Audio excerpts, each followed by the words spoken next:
भाजपा पहनेगी नगीना का ताज या इंडिया बसपा के हाथों में जाएगा ये रत्न।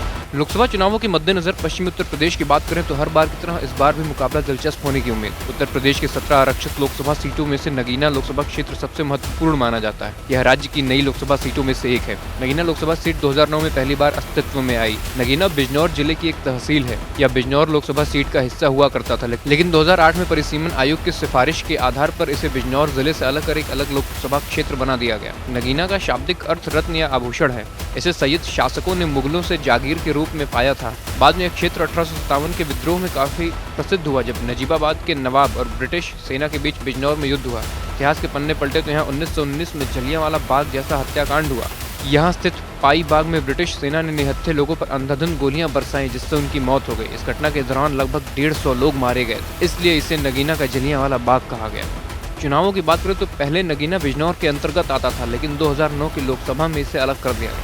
इस सीट पर अब तक 3 बार लोकसभा चुनाव हो चुके हैं। यह कभी किसी पार्टी का गढ़ नहीं रहा। यहाँ तीनों चुनावों में हर बार अलग अलग पार्टी के उम्मीदवारों ने जीत दर्ज की है।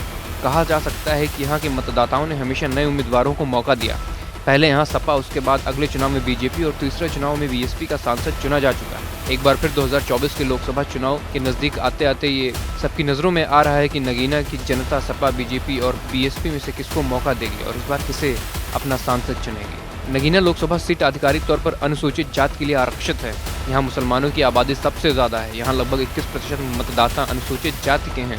नगीना लोकसभा क्षेत्र के अंतर्गत आने वाले विधानसभा क्षेत्रों की बात करें तो मुस्लिम आबादी 50% से भी अधिक है। पिछले चुनावों के आंकड़ों पर नजर डालें तो यहाँ लगभग 14,93,411 रजिस्टर्ड वोटर्स हैं। इनमें 7,95,554 पुरुष और 6,97,857 महिला मतदाता शामिल हैं। जैसे जैसे हम 2024 के चुनाव के करीब पहुंच रहे हैं, मतदाता अपने वोटों की ताकत दिखाने के लिए और भी अधिक उत्सुक हैं।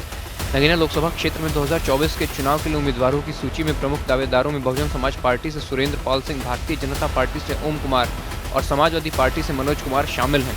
पिछले लोकसभा चुनाव यानी कि 2019 के आम चुनाव में इस सीट पर कुल 15,86,117 मतदाता थे। उस चुनाव में बसपा प्रत्याशी गिरीश चंद्र 5,68,378 वोट हासिल कर विजयी रहे थे। गिरीश चंद्र को निर्वाचन क्षेत्र में मौजूद कुल मतदाताओं में से 35.83% का समर्थन मिला, जबकि उन्हें इस सीट पर 56.29% वोट मिले। 2019 के लोकसभा चुनाव के दौरान बीजेपी उम्मीदवार डॉक्टर यशवंत सिंह इस सीट पर 4,01,546 वोट प्राप्त कर सके और वह दूसरे स्थान पर रहे। ये कुल मतदाताओं के बीच 25.32% समर्थन था और उन्हें कुल वोटों का 39.77% वोट मिले। 2019 के आम चुनाव में इस सीट पर जीत का अंतर 1,66,832 वोटों का था। साल 2019 के लोकसभा चुनाव से पहले चुनाव की बात करें तो 2014 के आम चुनाव में नगीना लोकसभा सीट के लिए 14,93,419 पंजीकृत मतदाता थे। उस चुनाव के दौरान बीजेपी उम्मीदवार यशवंत सिंह ने कुल 3,67,825 वोटों से जीत हासिल की थी।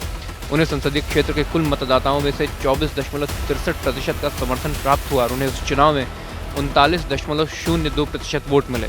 दूसरी ओर दूसरे स्थान पर सपा उम्मीदवार यशवीर सिंह रहे, जिन्होंने 2,75,435 मतदाताओं का भरोसा अर्जित किया, जो लोकसभा क्षेत्र के कुल मतदाताओं का 18.44% था और उन्हें कुल वोटों का 29.22% वोट मिला। 2014 के लोकसभा चुनाव में संसदीय सीट पर जीत का अंतर 92,390 वोटों का था। साल 2024 के लोकसभा चुनाव में बीजेपी ने ओम कुमार को सपा बसपा से लोहा लेने के लिए चुनावी मैदान में उतारा है। वहीं बसपा ने सुरेंद्र पाल सिंह को अपना टिकट थमाया है। सपा ने मनोज कुमार पर आगामी लोकसभा चुनाव को लेकर अपना भरोसा जताया है। खैर, जिस तरह का नगीना का इतिहास रहा है, यह कहना बहुत मुश्किल है कि नगीना की जनता इस बार किसकी तरफ करवट लेगी।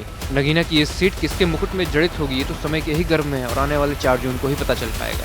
तब तक आप देखते रहें दैनिक हिंट।